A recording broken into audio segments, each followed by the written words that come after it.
और प्रश्नावली 6.4 प्रश्न नंबर 8। इस प्रश्नावली के 1 से लेकर 7 तक प्रश्न मैं अपनी पिछली वीडियो में आपको पढ़ा चुका हूँ। तो चलिए प्रश्न नंबर 8 करते हैं। एक माली के पास 1000 पौधे हैं। कितने पौधे हैं? 1000। इन पौधों को वह इस प्रकार लगाना चाहता है कि पंक्तियों की संख्या और कॉलमों की संख्या समान रहे। यानी जो पौधे ये लगाएगा 1000, वो इस प्रकार से लगाना चाहता है कि पंक्तियों की संख्या, इस टाइप से जो पौधे लगाए उसे पंक्तियां कहेंगे और इस टाइप से जो पौधे लगाए उसे कॉलम कहेंगे। तो कह रहा है कि ये पंक्तियों की संख्या और कॉलम की संख्या समान रहे। तो समान तो ये तभी रह सकती हैं जब पौधों की संख्या क्या हो? एक पूर्णवर्ग संख्या हो। यहाँ पर 1000 एक पूर्णवर्ग संख्या नहीं है। चलिए आगे पढ़ लेते हैं। इसके लिए कम से कम पौधों की संख्या ज्ञात कीजिए जिसकी उसे आवश्यकता होगी। तो यहाँ सिंपल सी बात है, 1000 एक पूर्णवर्ग संख्या नहीं है, इसमें हम कितना और जोड़ दें कि एक पूर्णवर्ग संख्या हो जाए।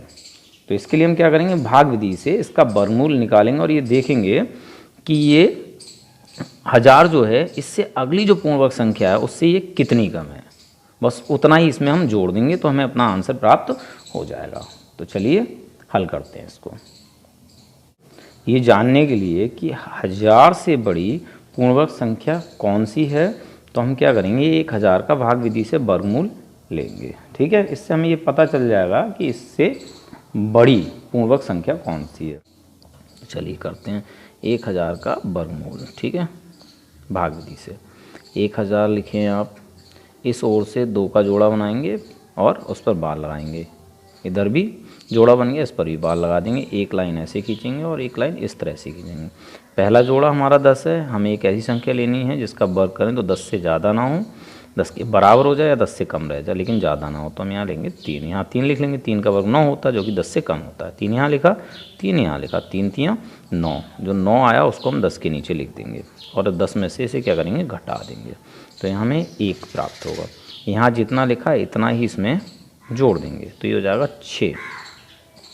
अगला जोड़ा यहाँ उतार लेंगे। फिर एक ऐसी संख्या लेंगे जिसका हम वर्ग करेंगे और 6 से गुणा करेंगे तो 100 से ज़्यादा ना हो। तो हम क्या ले लेंगे? 1 यहाँ लिखेंगे, 1 यहाँ लिखेंगे। 1 1 कम 1 और 6 1 कम 6, 61 हो गया। 100 में से घटा दो, यहाँ 39 प्राप्त होगा। इससे हमें क्या पता चलता है? 1000 31 के वर्ग से बड़ी है, तभी तो यहाँ 39 शेष बचा। 31 का वर्ग क्या होता है? देखिए यहाँ ये जो निकल कर आता है वर्गमूल होता है, तो ये वर्गमूल है तो इसका वर्ग क्या होगा? 961। और 961 क्या है? 1000 से छोटी है। तो इसका मतलब हमें क्या करना होगा? 1000 में से 39 घटाने होंगे, तब जाकर हम पौधों को लगा सकते हैं। बट हमें ऐसा नहीं करना है, घटाना नहीं है। और 1000 में कितना जोड़ें? तो यहाँ पर हम लिखेंगे, चूँकि 31 का वर्ग क्या है? छोटा है। ये छोटे का साइन छोटा है 1000 से। ठीक है, 31 का वर्ग क्या है? छोटा है 1000 से। 31 से अगली पूर्णवर्ग संख्या क्या होगी? 32, यानी 32 का वर्ग। 31 का वर्ग इससे अगली पूर्णवर्ग संख्या क्या होगी? 32 का वर्ग। तो बच्चों 32 का वर्ग क्या होता है? 1024। ठीक है, अब आप इन दोनों में फ़र्क देख लें। ये 1000 से 24 ज़्यादा है। अगर 24 हम 1000 में जोड़ देते हैं इसमें, तो हमें क्या प्राप्त हो जाएगा? एक पूर्णवर्ग संख्या प्राप्त हो जाएगी।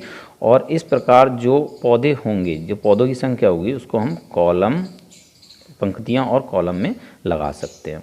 तो हम यहाँ अपना आंसर लिखेंगे, कम से कम पौधों की संख्या जिसकी